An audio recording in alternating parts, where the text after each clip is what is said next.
Greetings and welcome to Mount Olympus. I am Hercules Invictus, and tonight on Hercules and the Space Gods, we join Nick Curto in his exploration of the mysteries of the URANTIA book, which is generous enough to share with us here.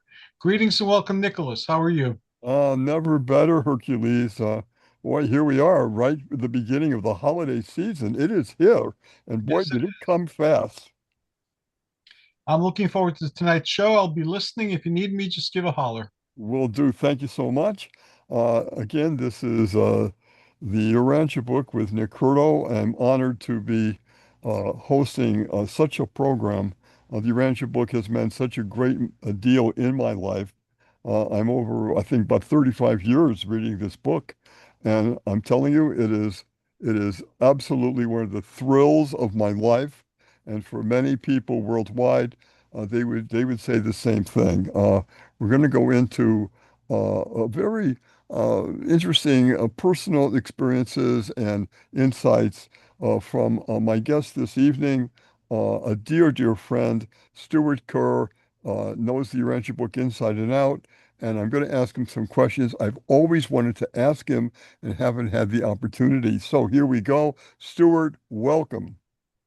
Thank you, Nick. I'm happy to be here and also very happy to be here talking about something that has influenced me for over 50 years, the Urantia book. So let's have at it.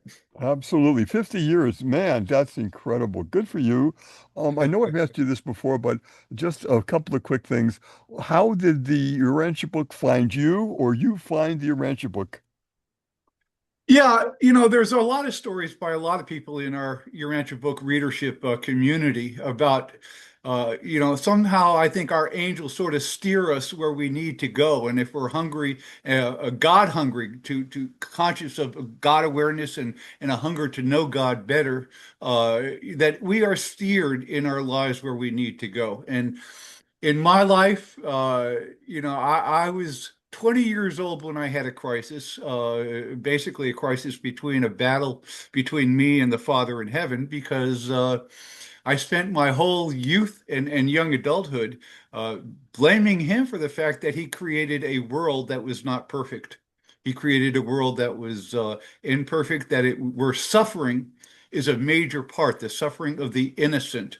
And it really offended me all my life to try to figure that out. I never had a problem. I was born as Episcopalian Christian in the church. I was a choir boy with my mom being the organist. And I always loved Jesus. Whenever they had a sermon about Jesus, Jesus had a heart and soul that just stood right out.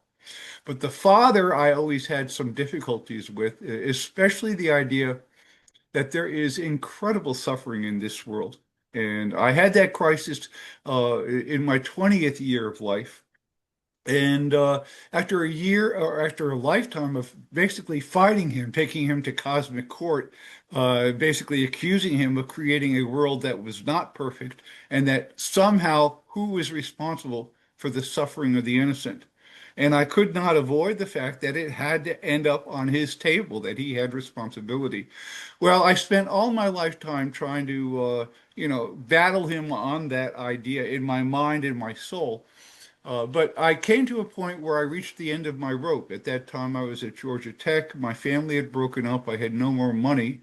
And I'm here in Atlanta, Georgia, facing the possibility on Thanksgiving weekend, at the age of 20, that I might be homeless on the streets of Atlanta, Georgia. And that was a crisis. And I got down in my dormitory room because I had nowhere to go. And I, for the first time since I was taught as a little boy to pray, and I got down by my bed and I said, I can't fight you anymore. And I said, I'm at the bottom of my rope. I have nowhere else to go. I'm really an empty vessel. And as has been the case for people who have had those contacts with the presence of the Father in their lives, I was filled with His Spirit. It was outside of time. It was an immediate, basically, when I called out to him and said, I cannot fight you anymore. I am desperate. The Father, in his love and his mercy, filled me with his love. And at that point, I knew that he is the source of love, and it overwhelmed me. And I told him, I said, at this point, I said, I don't understand what you're doing in this world. I don't understand why there is this suffering of the innocent, which offends me deeply in my heart and my soul to see, children, terrible things that happen in this world that are incredibly horrible. And I said, but I believe in your spirit. And I said, I will now live from now at the age of 20 to the rest of my life, and I will be in alignment with your love and your light and your presence in my life. And I said, the only thing I would ask of you, as now a newfound, if you want to call it, newfound son in his family, I said, do I have to wait until I die and I pass over to the next existence to really know what you're doing here, and that all my perplexities that I have within my inner angst of this challenge of my life, do I have to wait till I die to know what you're really doing? Now, that was on Thanksgiving weekend at the age of 20, 1973. In my birthday, April 5, 1974, my family had broken up. She was out in California following the New Age movement out there. She was a follower of Swami Muktananda, and so on. And she called me up before my birthday and she says, I'm sending you something that you might find interesting. And I had spent all of my adolescent and early years in my teenage years studying things like the Bible and philosophy, and I became a scientist. In order to prosecute the Father, I didn't want to do it out of ignorance. So I'd spent all of those years trying to understand what the world understood about God so that I was not ignorant before I go in there and prosecute and all those different things. But she says, I'm sending you now, because I know you're interested, this book that was given to me. And I said, okay. And I said, well, tell me about it. And she says, well, the book is 21, almost 2,100 pages long. It is based on what they call 196 papers, which are like essays on individual topics spread throughout the Revelation. And she said, you might find it very interesting. And I said, well, this is California. This is New Age. This is like, there were things coming out there from California that were rather odd. And me being on the East Coast and being of a scientific nature, was my profession, I said, okay, Mom, look, here's what I'll do. I said, who wrote the book? She said, celestial beings. And I go, okay. So that's a lot to gather in there. And there was a lot of, like I said, there was a lot of question marks about things that were coming out of California at that time in 1974. And I said, okay, here's what I'm going to do, Mom. 2,100 pages. I will read open-minded the first 100 pages of the book. And the book came to me on my birthday, April 5th, 1974. And I looked through it, and I looked through the table of contents, and it went into deep levels of theology and principles that I'd spent all of my younger years trying to understand and study. And it was all there in the table of contents, this amazing array of different topics. And I started reading from paper one. And the first 5 papers of 196 papers of this revelation are all based on the Universal Father, our Paradise Father, our loving Father. And having had now a understanding of him because of my experience on Thanksgiving, I started reading those papers, and I did it open-minded, not to try to shoot it down and saying, okay, this has got to be, BS and whatever. But I opened with an open mind, and I was able to do that, thank God. But interestingly, the first 5 papers, just about 100 pages total, was all based on a revelation of who God is, our universal Father, and who he is in relationship to us and his creation. And I went through it, and everything, you talk about the truth bells. Not one thing did I read in the first 5 papers that I had a hard time to digest. It like was all in alignment, and it all sort of harmonized with my actual personal experience with the presence of the Father's light and love in my life. It was a remarkable experience, and I went through in 4 months from April 5th onward, and I read the whole book cover to cover in just about 4 months, and it's changed my life. I've gone back since, I think in my lifetime, cover to cover, 2,100 pages at least 6 times. And being an analytic scientist, I went there and started to analyze all of this information that was being revealed throughout the 196 papers. And I had 12 like college notebooks filled with my notes, things that were being said in there. And I spent the past 50 years now just completely studying and absorbing this great revelation for me. I don't like to push things on people, but I certainly would say in our last time that we talked together over a month ago, I said I would make a challenge to anybody. If you could get a copy of the book, read the first 5 papers of the 196 papers, because it all talks about God as a father and his true nature and what he's doing in creation. Open up my mind, and that would be, and I'll just summarize it here. That was my challenge to anybody here listening. For 100 pages, read it and open up your mind to it. And if it offends you, or if you have to struggle with it, that's fine. You have your other beliefs. But I would say I can't imagine anybody reading those first 5 papers and the warmth and the heart of the revelation about our Father in heaven that wouldn't get completely fascinated and filled with some of the best writing I've ever read and I've read everything. So that's it. That's the summary. I don't want to go into it too far, but that is a summary of, and I'll say this, my whole life has changed from the age of 21, that now that I found the Father and I have an intellectual understanding of his purpose and plan for creation and my place within it and my relationship to him, it has changed my outlook on life, and it has been the greatest blessing that I've ever had in my life to do that. It changed my life. It made me, I became a father at the age of 30 to my daughter Allison, and it made me a better father. It put me in tune with the whole nature of the heart and soul of life and what it means. So that's about it. If you have any more questions, but I don't want to, like I said, go too deep into that, but that is a summary of my personal relationship and testimony on reading this book.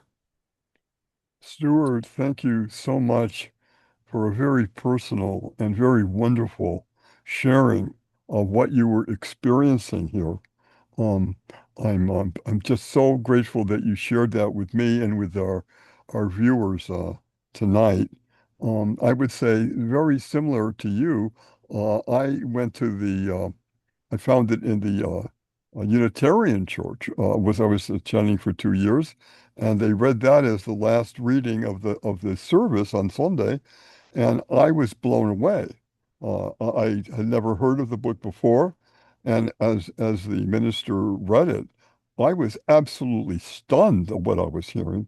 I went home reciting URANTIA because I knew if I forgot the spelling of that, if I forgot the word, I might be lost, and I really wanted to know more. And of course, I explored the book. I found a wonderful study group here in Manhattan, Robin and Helene Jorgensen's incredible study group, which I attended faithfully for many, many, many years. And again, it opened up the whole world and the universe to me. And the issue that I had, I have to say, was I was having a very difficult problems with losing family and friends to old age, to AIDS, to other cancer and other things, and trying to deal with losing people of different ages uh, really bothered me. I needed something to help me get through that, and this did it. This did it. It absolutely helped me understand our life journey and what was doing on this planet, and then do we go after here. It absolutely made all the difference in the world to me. And I would say, in my case, that was a amazing change of my life. And I embrace the book. It has changed me and so much and so many levels of my understanding of me, my loved ones, the world, and beyond, and beyond. I want to ask you, do you know where your mother, where was it a friend or an event that where she found the book herself? No, I don't know the detail of it. I never really asked her how the book came into her hands because at that time, as I said, my first thing was to say, is this book valid? It's a big thing to have something called, quote, quote, 2,100 pages of revelation. Is it valid? Sometimes you want to believe it, but I don't want to go in there naively. I wanted to go in there scientifically and not have to force the information. And so I never asked her where she got it. Like I said, she was going near Oakland at the ashram there with Swami Muktananda. So certainly that book in the early 70s was really circulating throughout the California culture, especially in San Francisco.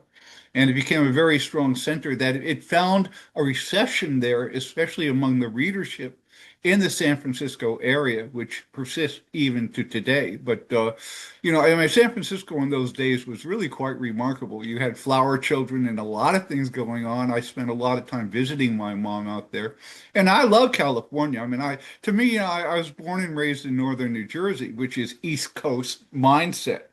But to go to California and have a whole different attitude of life like that, I've always enjoyed it. And of course, California is one of the most unbelievable beautiful cities or states in the country. And especially in San Francisco, which is an incredibly beautiful area. You have Mount Tamalpais, you have all the bay, you have all the wine country. Incredible. I wish I could have afforded to live there. I couldn't at that time because extremely difficult to afford any place near San Francisco at that time. But yeah, I never asked her where she got the book, but certainly the book found her and then it found me.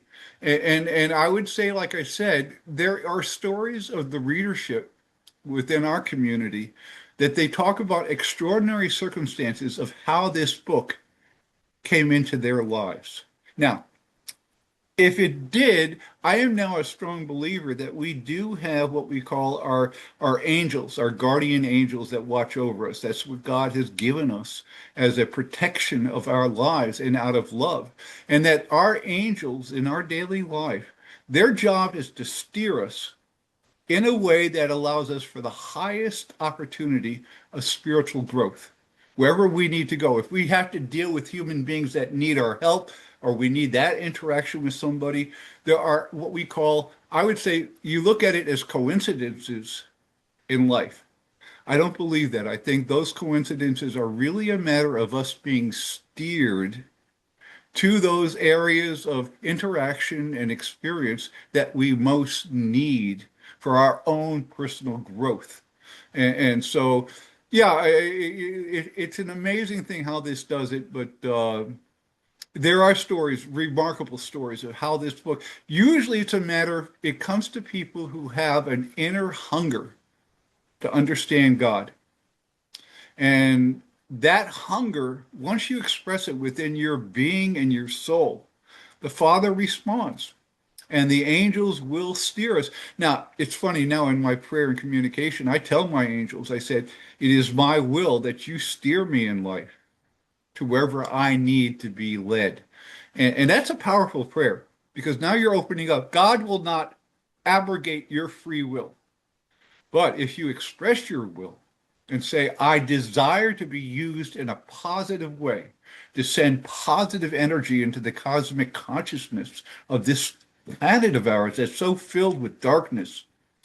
If you do that, that's a powerful prayer that you can send, and it will be affected and acted upon to anybody that you express that desire. God and your angels will steer you because you have opened up your free will and saying, it is my will that your will be done, and I will work cooperatively to change this world for the better. Stuart, absolutely true. And in my case, the same thing.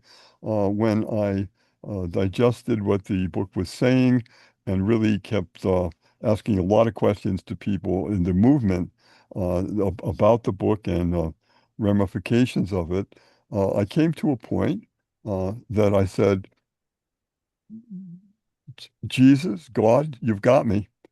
I'm here I am. My will is to serve you and to get the word out and to reflect your limitless love to others. That's I signed up for that. Yes, sir, I am ready. I sign on the dotted line, so to speak. And so exactly what you're saying parallels my life. Isn't that interesting? Wow. Yes. Yeah. Boy, it's what a journey it has been. Um, I wanted to ask you too, what is there four sections of the book? Would you tell our listeners what they are? Sure. The book, 196 pages, the first part of the book, first of all, it opens up with what they call the foreword, which is an overview of the key concepts, the theological and major concepts that then echo throughout the whole book, all four sections of the book. Now, the way the book is written, the first part one, they tell us that information, a lot of times we want to start from the simple in terms of grasping a concept and then working our way to the higher level. And they say that is not the best way to do it. What you need to do is take the highest level of God and his purposes and his plans and what he's doing in creation, and then work it down to us as a reflection of his purposes and plans. So, part one of the book is an overview of the cosmic creation and all the personalities involved with it. We have our son, father. Well, basically, the Urantia book is two things. It is Trinitarian in the sense that it believes in the three persons of deity: the Father, the Son, and the Spirit, which is in alignment with the standard Christian theology of the three persons in one unified Trinity. The other thing is it is Jesusonian because it believes that Jesus came to this world from a divine starting point as a co-creator of our actual planet, and that's a belief within Christian theology that he is the co-creator with the Father. Like in the Gospel of John, in the beginning was the Word, and the Word was made flesh, and the Word became real. Basically, John starts off his gospel, and he lived into his 90s. The other apostles were all pretty much martyred. But he wrote his book based on love, and basically his whole gospel is based on the idea that Jesus is truly the Son of God manifest in human form. And so that idea of so it's Jesusonian in the sense that it acknowledges that Jesus came from an origin of divine sonship relationship to the Father in heaven and came to this world out of mercy and ministry and love in the personal form of Jesus of Nazareth. So the book is basically harmonious with the idea of the three persons of the Trinity, the Father, the Son, and the Spirit, and also the fact that Jesus himself was incarnated in the flesh from a divine origin, and that he was a pre-divine nature, actually participant in creating what we call our local universe creation of the world, the suns, and other things, which is found in the Bible. You can see all of these origins of that idea, but it says straight up, he was out of the mission to come to this world, which was dark. We were part of the Lucifer rebellion. We were living in darkness. That out of mercy, he came to this world as a baby, was born of Mary, and was lived as a human being through the childhood into his young adulthood until he went from his private ministry to the world into a public ministry, which officially started with John the Baptist, who then baptized him. And that's when he started his principal mission of the Gospels. The Gospel basically means the good news. And the whole summary of what Jesus says, and it's in the New Testament and all the four Gospels, that one, our Father in heaven is a true Father. He is us. He is a father to each one of us as a loving and embracing father. Two, that standard of all of us as being children of the Father creates what we call the family of God. So you have the fatherhood of God and the family of God, that we are his children in this world. And that's basically the sum and substance within the New Testament of Jesus's good news, that we are children of the Father in his heavenly family. Now, that's a very positive aspect. Everything else was accoutrements to that, but his foundation was the fatherhood of God and the brotherhood of man as a corollary, because we are all children of the Father in heaven.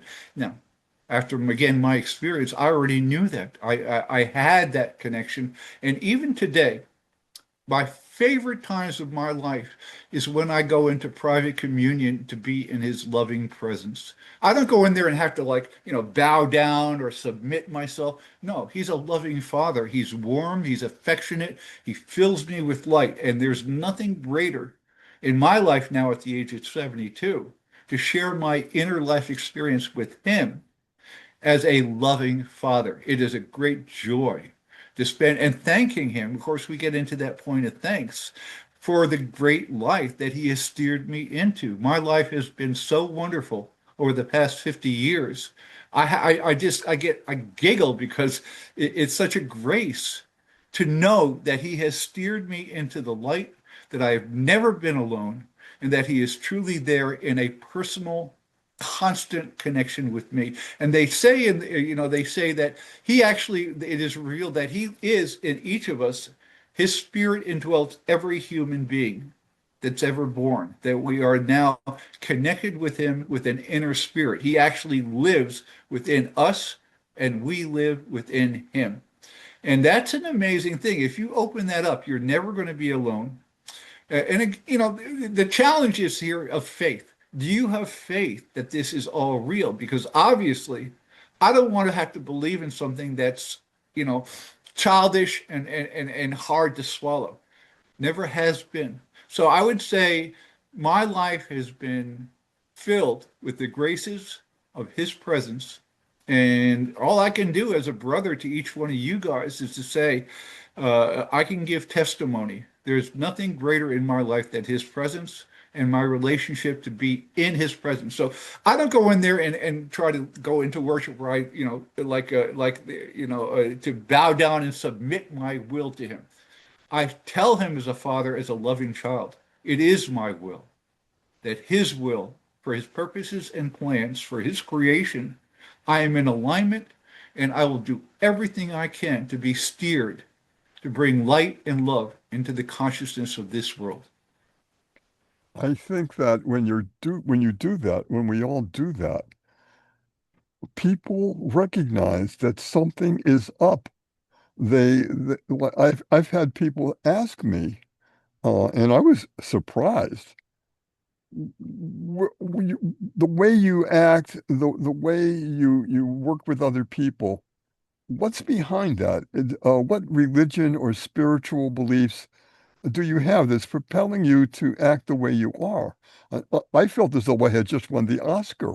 I was like, wow, you really sense that about me? And they said, yes. Yeah. Well, can you tell me what powers you? Where's it from?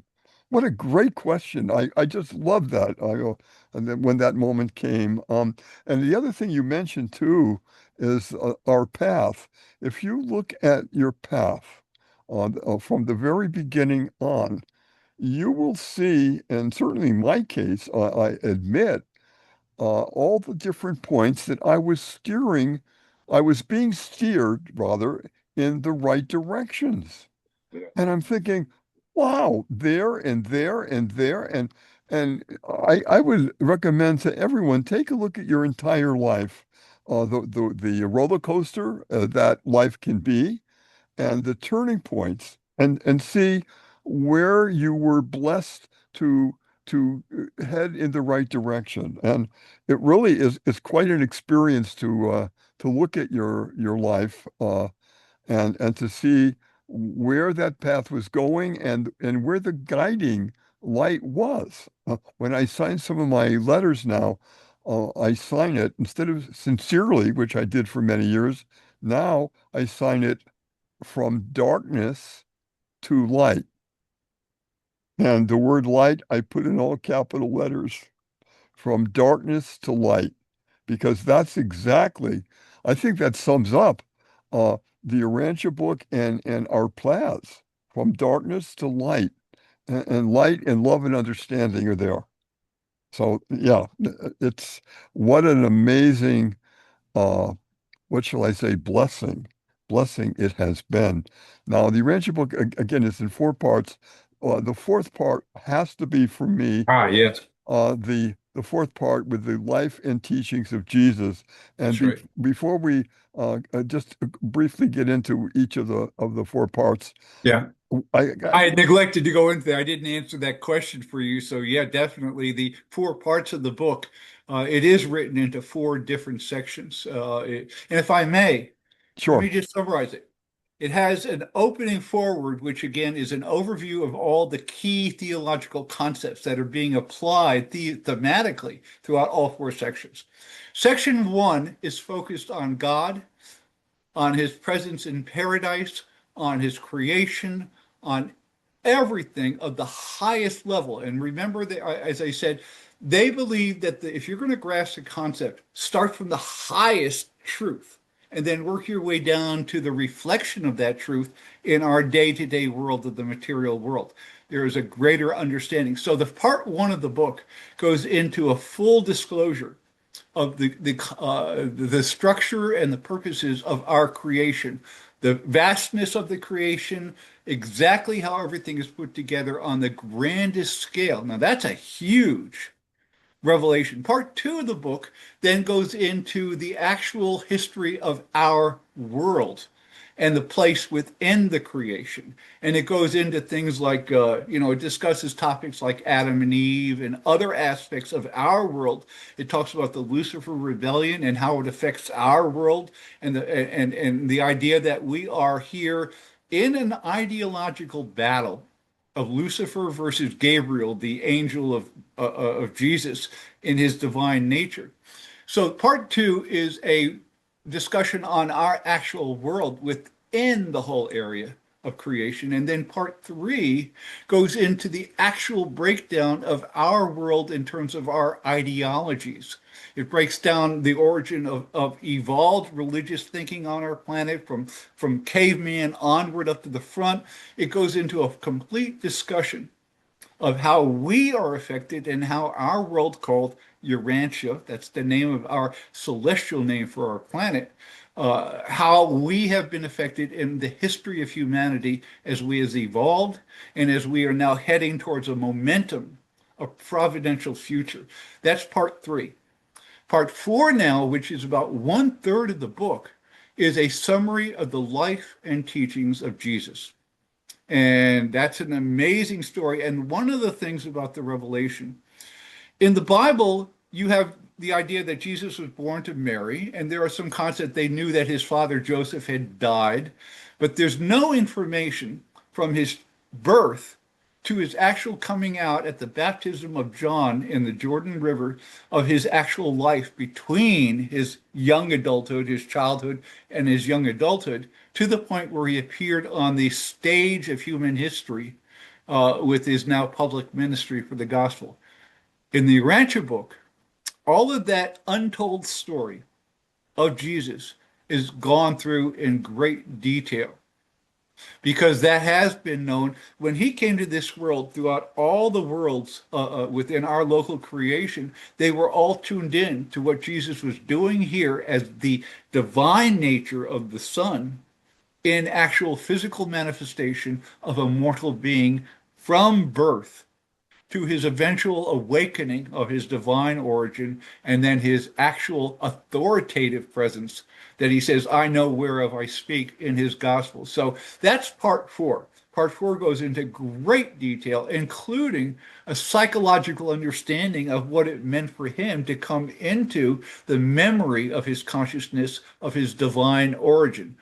All of this is an amazing story, and it makes a lot of sense. But again, that's my testimony. It is worthwhile reading. Certainly, they say the Urantia book says of all the greatest things that human beings can learn is to know the life and the teachings of Jesus. That there is nothing more important as a powerful catalytic presence in our dark world to bring light into this world of rebellion reflected darkness that we live in, barbarianism of our world. And you can't ignore it. But what is the purpose and what is the presence? And so certainly the Jesus papers are a remarkable testament of the life and teachings fully within the depth of the power of his gospels, his good news to change the world. In other words, this purpose will be inevitably fulfilled as a providential destiny on our world. But we're going through now difficult transitions of materialism, of secularism, of things that are godless in our world consciousness today, which is sad because it causes so much damage and suffering to this world to have a godless dogma of life without the presence of God within it. So that's it. Those are the 4 sections of it. It's vast. You can't read it. By the time you're done reading this book, if you take the time to study it, you now are opening your eyes to why God does what he does, to the extent of his powerful prerogatives of creation. And again, his providential purposes and plans that are being fulfilled. And they say that we are in alignment with his will, co-creators of destiny. Now that's a powerful thing to say. We who are ants in an anthill. No, we're children of God. There's a sense of dignity that we have with a power that our love into this world can change it. And that's where we can give testimony to one another that we are filled with this insight, and that as brothers and sisters in this family, we can change this world. But we have to then let it flow, let the Father's love and his light flow through us and into the world. And okay, I think that I answered now your question on the 4 aspects of the book, the 4 sections. Well said, sir. Well said. And totally in agreement with every point you made. Um, with all due respect to the Bible, which I was raised Roman Catholic, one of my aunts was a nun in the Catholic Church, a sister superior for her whole life. And at one point, I thought of becoming a priest in the Catholic Church in my late teens, but I decided to go in a different direction. But with all due respect to the Bible, I would say to people who ask me that the Bible gives you a black and white, um, silent movie of the life of Jesus. And in my own personal experience, I would describe the Urantia book as a IMAX, full color, stereophonic sound, deep uh, portrayal of Jesus' life and all his amazing adventures, amazing teachings, and huge challenges. And you feel like you're there. It's not like you're looking at a picture. You feel as though you were there, and you're learning what was around him, who was around him, what they were saying. That's incredible. It absolutely puts you right there. And the experience of that is absolutely mind-blowing. And do you agree with that? Do you feel that? No, absolutely. I think that's the greatest gift. As I said, one of the things in the book, they say the greatest thing in the world that we can have access to is to know the life and the teachings of Jesus. Now, without the Urantia book, I'd gotten a lot from reading the Gospels, especially the best parts of it, because again, these are human written documents. So there's always a human element in it. But to get something from an outside perspective, from God's perspective, and looking at his son and his physical life from birth to his death on the cross, what did it all mean? And what is it standing as a foundation for? So certainly uh, there is, again, I'm giving a testimony of my faith. And by the way, there's a term here, there's two aspects of faith, two different levels of depth. One, we can have faith that we believe there is a God and that we are related to him, and that's faith. But then there's a greater term. It's faith dash trust.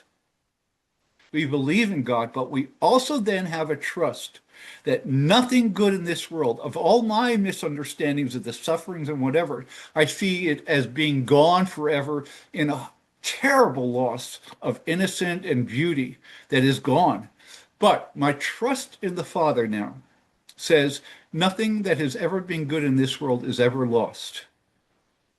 Now, that goes beyond my human comprehension, but I now have a faith as a foundation, but a trust in the Father of his goodness and his care, and the belief that nothing in his power that's ever been experienced in our world, especially, that's been good or truthful or beautiful, is ever lost.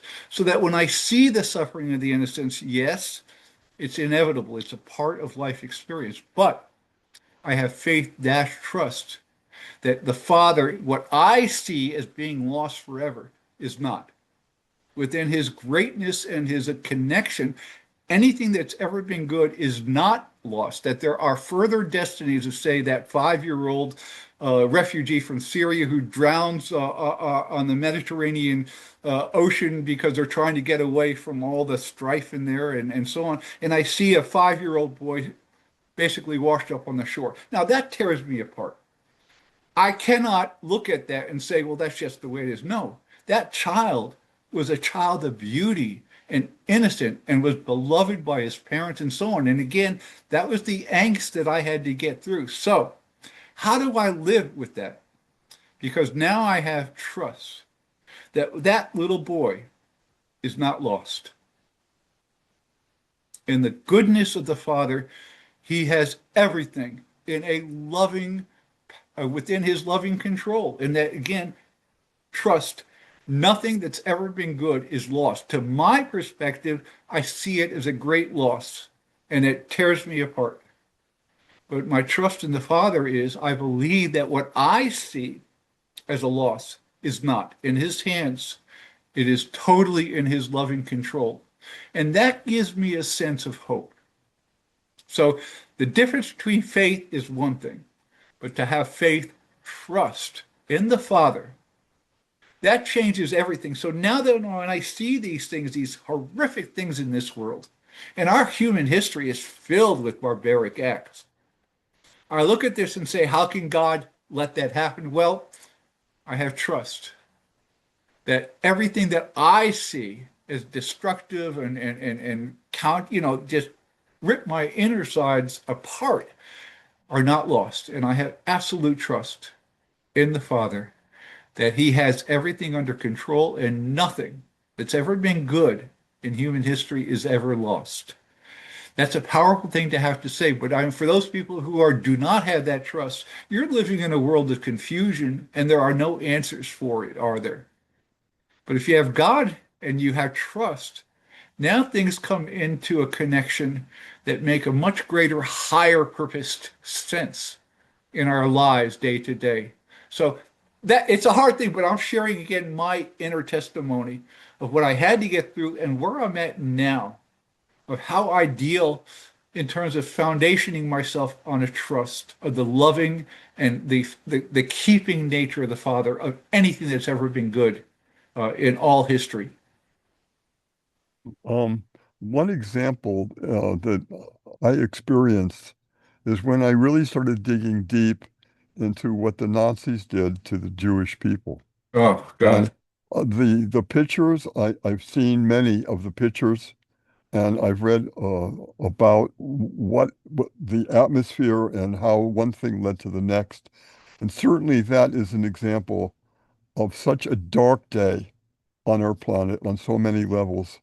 And the Urantia book has propelled me to understand that although their physical bodies were disintegrated, gassed, buried by the thousands in unmarked graves, I believe that every one of them, every man, woman, and child, has transcended and arose into the love that they now know with Jesus. And I had this really deep feeling, Stuart, I'm going to share with you. Um, After going through all that and seeing how the Urantia book was answering that kind of question, I felt as though at some point when I graduate from this planet and I'm in another area, I would like the privilege of hugging every man, woman, and child that was lost to the Holocaust. Every single man, woman, and child. I would like to give them a loving hug. And that is just something that I want to do. And so, for what that's worth, I wanted to share that with you and our listeners. And let me share with everybody too, as well. The Urantia book asserts or reasserts the idea that when we die, it's not the end. That our souls are the future destiny of ourselves. Even in the New Testament, they talk about that we will be resurrected into a finer body, not a body of mortal substance, but now of a spiritual body in God's kingdom of heaven. And that we will have all those people that have now passed from this world and are now on what they call, when Jesus resurrected, he says, I need to go now and prepare many mansions for you to come into. In other words, to prepare a place so that for all those who passed from the mortal estate of our material bodies, we are resurrected and now of a glorious body of a higher nature, and that everybody that's up there, we will have your family, your friends who have already passed over, that you are now in a better place and you will have the ability to contact and deal with them on a personal level. Now, that's a warm and loving thing. I mean, they literally go in and they talk about our resurrection and how we now, they say that when we start on this new level of now post physical life, that we are now on a new path of ascension towards God on a level that is beyond the material estate. And that to me is I mean, there are people who have lost loved ones. And what a darkness it is to think that there is no destiny beyond this life, that they're gone forever. Here again is that sense of loss, that useless sense of loss. But that's not the case in God's loving purposes. He has, and as Jesus said, I go now to prepare mansions in the world to receive you, that when you die of the material estate, you will be resurrected on a more spiritual level of advancement. That's a powerful thing to say. But to Urantia book readers, we are given that sense that when our loved ones pass, we don't talk about death in a morbid way. We say they have graduated from this I world love that. When I first to the heard that, higher level. Exactly. And now it's a positive thing that you say that their passing over is actually letting go of the material struggles of life and being resurrected into a higher and spiritual relationship with God, but with our full consciousness now that we have beyond this life. So there is life after death.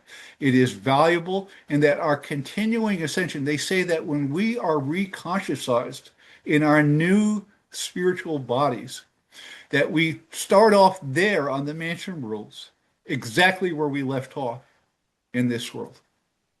And that's an interesting thing. So I look at wow. it this to me, death is a transition. I have absolutely no fear because I complete faith and trust that when I die, I will reconscientize onto a kingdom of heaven level of existence.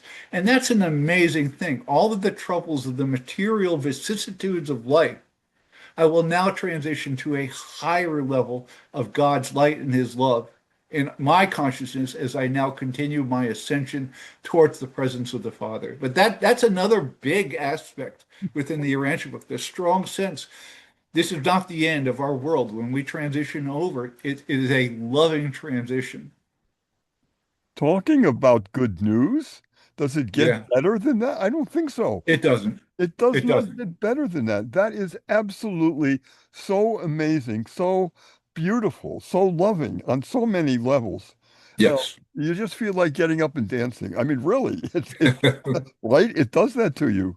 And I've known people who really experience such joy from those nuggets of information that they sometimes I've seen people reading the book and crying Yeah. out of love and out of compassion because the passages are so moving that it really does affect you.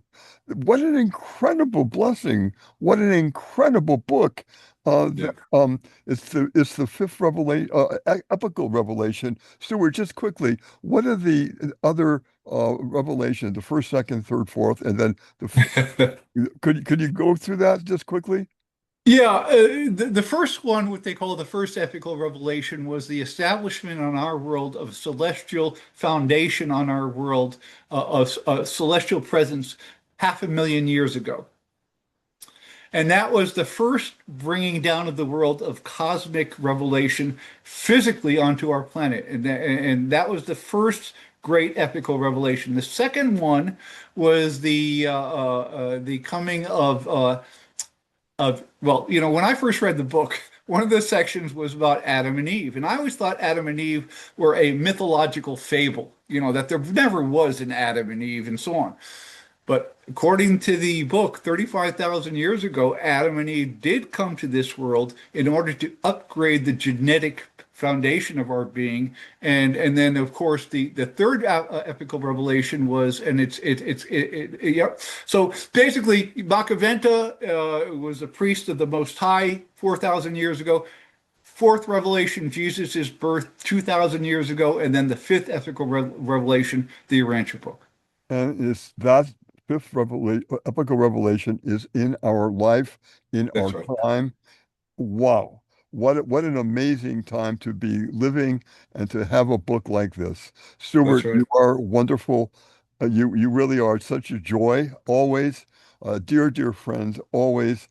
And I really want you back somewhere in the next year because we still have so much to talk about. Thank you, sir, very, very much for being my guest this evening. My honor and my pleasure. And so this is Nick Curto for the Urantia book, wishing you all joyous journeys. Take a look at the Urantia book. The website is www.urantiabook.org. Take a look. Thank you all. And thank you both for a very informative and thought-provoking show. And thanks to all those at home who tuned in. Until next time, joyous journeys and amazing adventures. And a happy Thanksgiving to all from us. Good night, everybody. Love to all. Thanks. Love to everyone, everywhere.